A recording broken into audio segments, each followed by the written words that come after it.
warmly welcome you to the panel Careers in EU Programs, held in the framework of the conference Career Opportunities for European Studies Graduates. My name is Marta Michal, and my colleague here next to me is Tamara Rodriguez. We are both from Spain, and we are current students here in the Master in European Studies in the Hochschule Bremen. We will be the moderators of this panel today, and we hope you enjoy it and learn something useful from it. We would like to start introducing our wonderful panelists from left to right. Ms. Claudia Harms, she's from Germany. She holds a diploma in urban and regional planning and a master's degree on European administration management. She's the spokesperson for European affairs of the City Council of Bremerhaven. She's responsible for the city's involvement in transnational cooperation programs like Interreg and EU's action programs. Yeah, next to her is Ms. Liga Valentina. She's from Latvia, and she studies social sciences, specialized in European studies, and she's currently finishing her PhD in this field. She's also working as the head of International Projects and Communication Division for the State Regional Development Agency in Riga. So she has a lot of experience in administration and implementation of different financial instruments in the field of regional development. Our third panelist today will be Dr. Carsten Seidel. He was born in Germany, but he grew up in Colombia, so he can perfectly speak German and Spanish apart from English. He has a Master of Science in Economics and also a PhD. He's one of the founders of ICAR Consulting, a consultancy on European networks, project applications and regional development, with offices in Brussels, Bilbao and Bremen. And last but not least is Mr. Giuliano Montes. He studied international and diplomatic sciences, and he is also a former student of the Master in European Studies in Bremen. And he is currently working as a trainee worker in ICAR Consulting with Dr. Seidel. So yeah, he has also experience in working in EU programs like Interreg and Urbact. So welcome to the conference, and thank you for taking part in this panel. Yeah, so we saw during the previous panels that a Master in European Studies allows students to work in different fields. So one of these fields is obviously EU programs. So we would like to ask you to share with us why did you feel this specific field of European studies, why EU programs, and how is the experience working in this field? Okay, I can start, thank you. Just like in any good interview, I don't want to respond to your question first, I will do that later. because I came across something very interesting from the presentation of Mo Lee. There was the question about any experience, and a couple of the employment advisors said, get any experience, you work in an ice cream parlor and you will find a job. That sounds at first hand kind of naive and say you do anything and you will find a job. On the other hand, I have a concrete example where I thought, yes, that is sort of true. It's not about any job, that is, excuse me, rubbish, yeah? But it's about what we've been reading in the CV of Giuliano, just for example, and what you told us in the interview. Ignacio, my colleague, and I, when we had the interview with Giuliano said, well, I've been working in a restaurant as a waiter. I don't know exactly when that was and if it's in the CV or so. And then it came up to us when we talked later about this. It was much more important than to be competent in Interreg, because I cannot expect somebody who's just graduating to have a 5-year project experience in European project management. That is also not correct. For us, it counted this job experience to be working as a waiter, that somebody gets up, looks for his job, doesn't depend on his parents necessarily, is kind of independent, is solving problems. This is what we need in a very small company. I don't need anybody who's sitting around and saying, please, secretary, bring me the coffee or something like that. I need somebody who does things on their own, who thinks with the company, and again, in very posh terms, like Molly put it, it was try to help the company to grow. Yeah, that sounds good. But it is, after all, this is just doing something, looking for a job, And I think that when you're so stress resistant that you work for a couple of times in a waiter in a summer restaurant, then you can be very stress resistant to apply for European projects. So this is what I would like to say to this. Okay, so well, this is more referred to the skills you are looking for in a new applicant for a job. So we can continue with this even if it wasn't the first question. So, for example, Ms. Valtina. Thank you. Well, at first I want to say that there are some changes in my professional life as well. So I'm currently living in Lille in France. I moved to work there for territorial cooperation program. And what I want to say that EU programs are offering a lot of possibilities to work. You can look for a job, you can work for a particular EU program, so you can work in an institution or organization which is administrating EU funds, EU money.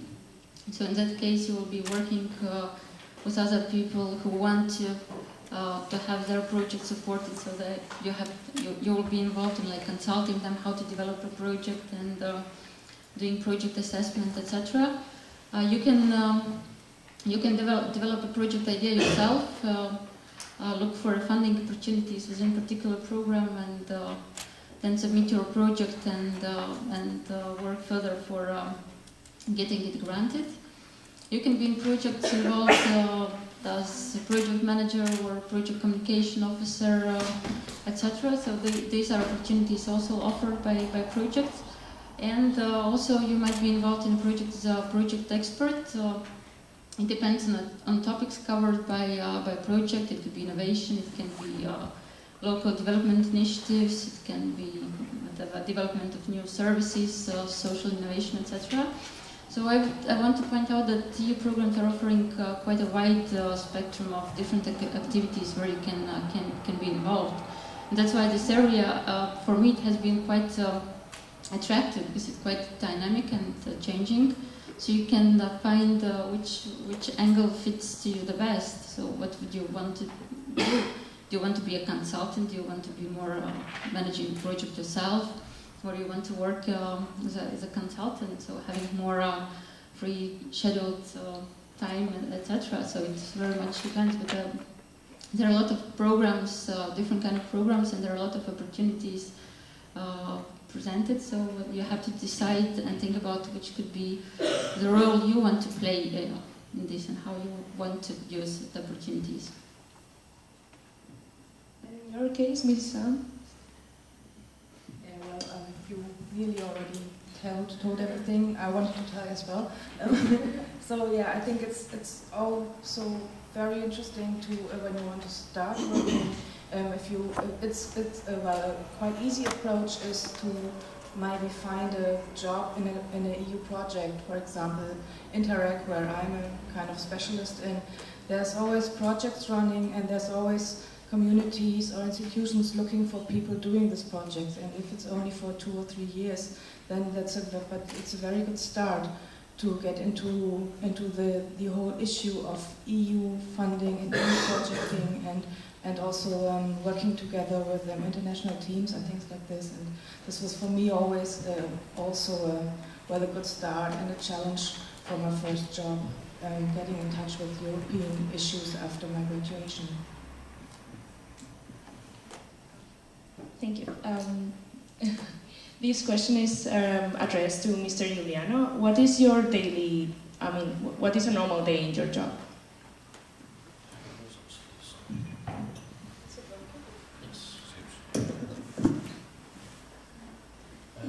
First of all, I wanted to say that I'm a little bit pissed off with my boss because he stole my main point for the discussion.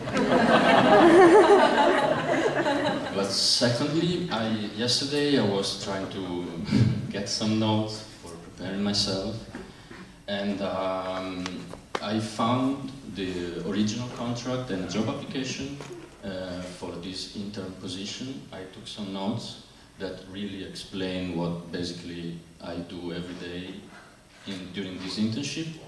And basically I am supposed to fulfill specific tasks, such as following mail exchange, support the senior staff of ICR Consulting, such as responding to questions from the partner of the projects we are following, and following the deadlines.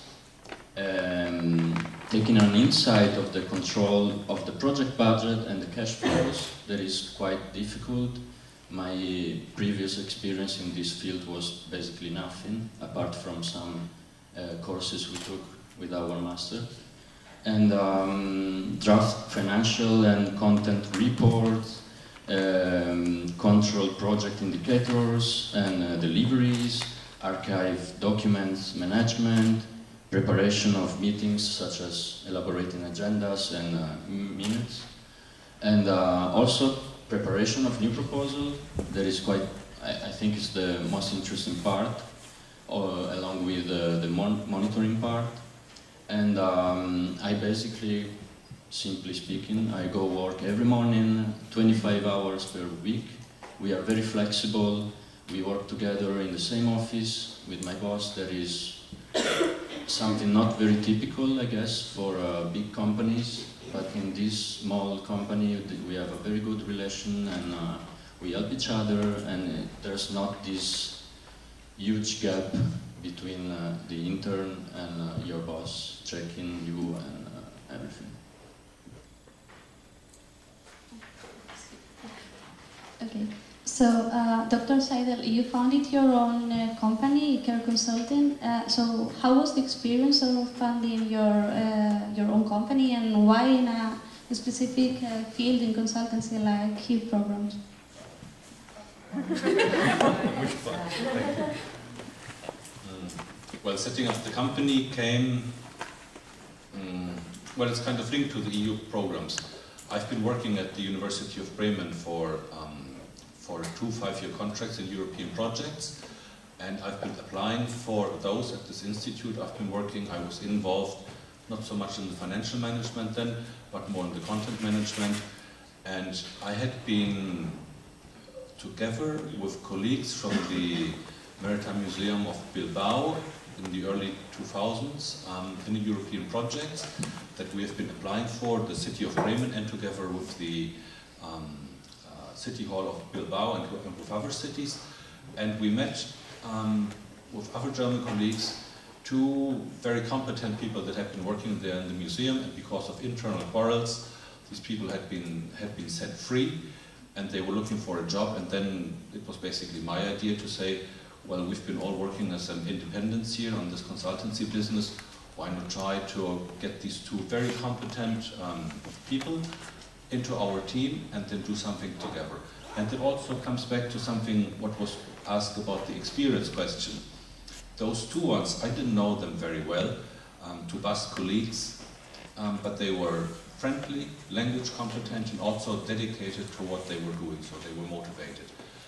And for us, it wasn't really important if they knew details about European projects, because I think there are so many things that you constantly can learn in your life when you want to do it, so it doesn't matter that you're very specialized on something. It's the most important thing that you have a sound basis on whatever you do. Or another example, one of the colleagues in our offices in Bremen, he's a shipbuilding engineer, and he's not very competent in economic questions, and he does advice for the Bundesländer of Schleswig-Holstein and for Bremen on maritime cluster policies that have got nothing to do with shipbuilding and with welding or with putting rivets. So it is that you can have a stepping stone, like was said in one interview, and from there on you move. And to set up the company in the Basque Country was for us an interest to work with these people and to have also international profile. And this has been proven up to now like a good investment. Yes. I hope that answers your question. Well, we're talking about EU funds and money and all of that, but I'm pretty sure most of the students have also the question, how is the process to get EU funds? I mean, it's also related to the question, what do you do in your daily job? I mean, how do you get these funds? What is the process? How do you get new clients? Well, there are 2 parts. So at this moment I'm lucky to be working in another side, so working with administration of EU funds. and so we are assessing projects, etc. Regarding the question how to get funds, so the first, what you need to have definitely is a project idea. And if you have a good idea, then it can be developed further with some input from your colleagues or the people you know, or some involvement of expert may be needed as well. But very good project idea is something that you need already in the first stage. Quite often people are looking for, okay, what are the opportunities, and then I will develop an idea.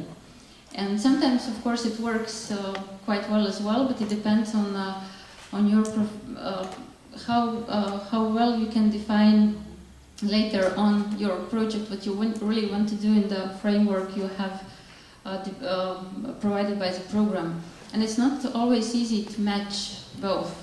And when we are reading like project application forms, it's quite visible when the idea is the main source and then it's developed further on.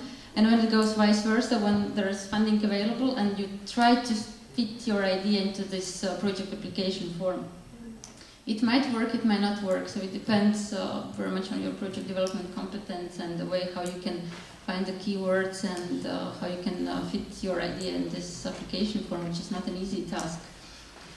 So yeah, I would like to stress this idea, and also project development, I would say, is an opportunity. So when you are not having maybe job, but you have a good idea what you would like to, or what's needed, or what can be developed, what kind of services can be developed within your municipality, for example.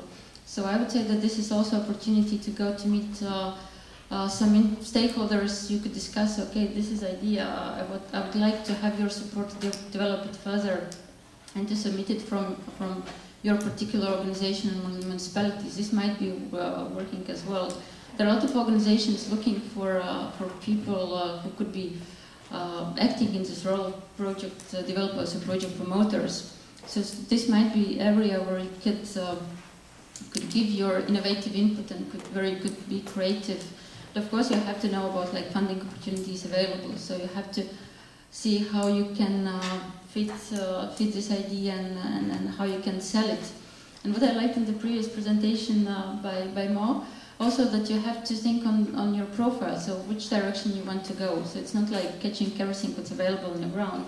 So you have to profile yourself and you have to sell yourself and sell your idea. So this is also a bit, it needs some marketing skills as well. Yeah, so yeah, developing a good idea, I would say it's very important that you don't do it alone. You can't develop a project alone, so you need to advise with others. You have to discuss what's the interest, what's needed on the ground, what will be your target group, so how to meet the needs from both sides. If it will be only idea developed by yourself and you're the only one maybe interested in that, so it most likely it will not work. Yeah, that's, you can continue that. Well, there's not that much to continue, but well, I think you're really right. You have to profile yourself, and you have to really think about what are you really doing, or what are your ideas for a project. Because most of the most successful projects come out of well, real ideas. And if you, for example, work for a community, you should really think first: what are we going to do? What are we going to what do we want to develop ourselves? And if you find a project for something that you already want to do, and that you're already willing to invest some money and effort in, then there's good chances to get the application for the project. And the question was how to get European funding. It's dependent also a bit of the program. There's plenty of programs in the EU for funding, but most of the time there's a special call, and it's promoted on the websites, and you have to follow the call and hand in applications, and that's normally the formal way to get applications, to get a project applied. Also, there's different kinds of difficulties. There's programs which are quite easy to access, for example, Youth for Europe or European Citizens Program, but there's also some difficult programs like FP7, for example. It always depends on what you want to do, and you really have to read all the manuals and all the paperwork and all the stuff that's behind the program if you want to have your program application to be successful. Okay, so you work with people from different companies, different countries, from different cultures maybe. So which skills are the most necessary ones to work in this field? Which skills do you apply most in your daily work?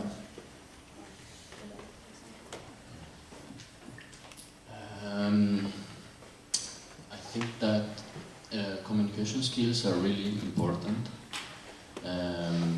It's kind of dealing with customers from different parts of the Europe or the world, whatever. And from my small and short experience, I had several problems. For example, exchanging emails with partners from the Middle East or the East of Europe. And sometimes even only one or two different characters, they can completely change the meaning of the discussion and the meaning of the email you are sending. And the fact that I studied the Master in European Studies gave me a very, very, very, very good background in this field, because we basically studied, worked and lived for 1 year, in my case 2 years, with people from all over Europe and South America, China, the USA. And if you have to live 24 hours with people that don't even speak your own language, your same language, you really have to be patient, you have to understand everything, and you have to manage to calm yourself down and try not to kill anybody. And this is a little bit what I try to transfer on this short internship.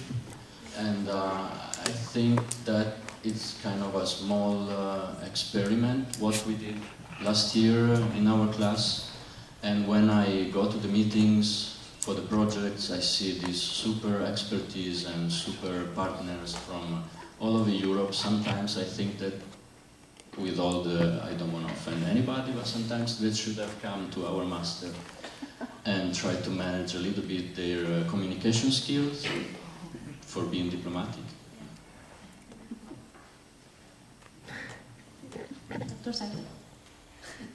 Well, there's little more to add.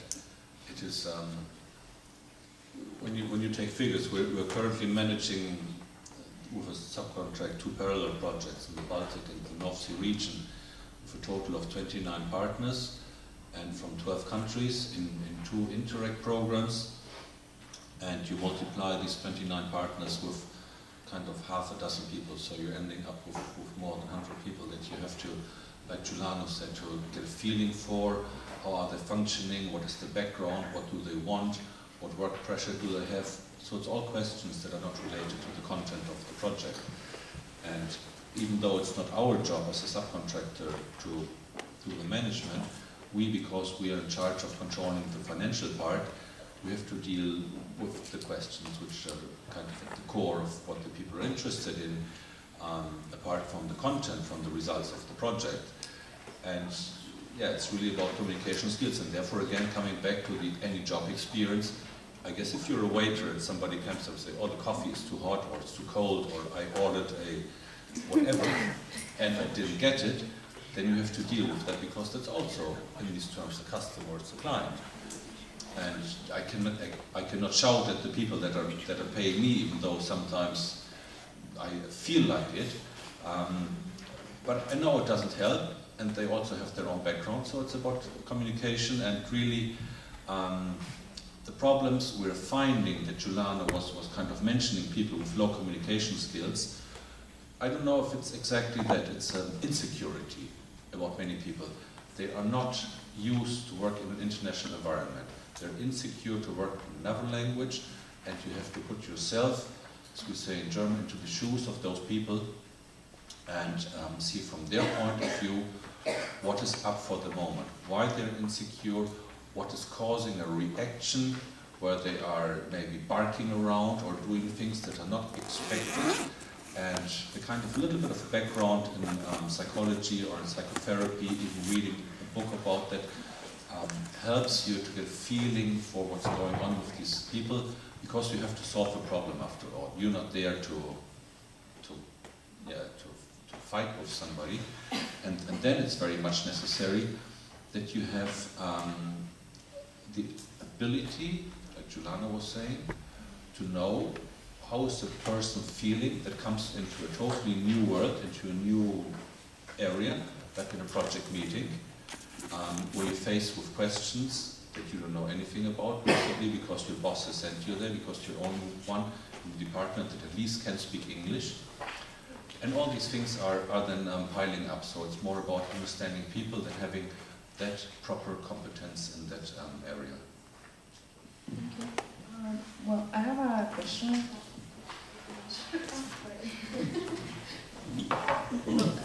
I can just maybe add that working in international environment, you have to be quite flexible as well. So you have to, in a way, be flexible to adapt to different ways of thinking or different ways of doing things and delivering results. And especially if you're a project manager, so if there are like countries, like Nordic Baltic countries cooperating in one project, I would say you can be quite sure that most of the deadlines will be met, meetings will be ending in time, so etc. But if there are like France, Spain involved, so from my personal experience, I have to count that if you're a project manager, you have to just pay more attention to send some extra emails and reminding coming deadlines, or better call and just ask whether everything is going as planned, etc. So it's like it's very much related to communication. If you see some problems that might come up, so better call and discuss it before it raises some other consequences. Yeah, so you have to be flexible and you have to just sometimes just say, okay, I ignore this some differences, and the main idea is to get to the result we are planning. But it's not so difficult if you are like open and able to discuss. Yeah, and yeah, you should, being a project manager or working in international teams, I think it's very important to stay open and to listen to people and never to take your own ways of acting and of communicating and your own behavior for granted, and never think that other people think this is normal, because maybe they think this is really weird. And also, if it happens that you get emails like with all red lines and lots of exclamation marks, don't, well, if you answer, just first think and wait a little bit and calm down and try and, well, keep, well, as neutral and friendly to keep things in a normal way, because people are just, you know, very, very different in their way of communicating. And as my colleagues here also said before, there can be misunderstandings very, very easily. And even if you think your way of communication is normal and everybody should understand it, it's not the task most of the times. And so, yes, being open and being flexible, I think it's the main thing. And also keep being, open and keep being interested in your people, in your colleagues from the other countries, and don't be shy to ask if you don't understand something, or if you're unsure about their reaction. Don't shoot back, but ask first. Listen, did I understand you right? Do you mean this and this? And normally that calms down the situation, and you find a good solution for everybody, I think. Sorry for the interruption before. I have a question as a student and also as a job seeker. Is there a kind of question that we should ask in a job interview, a special one?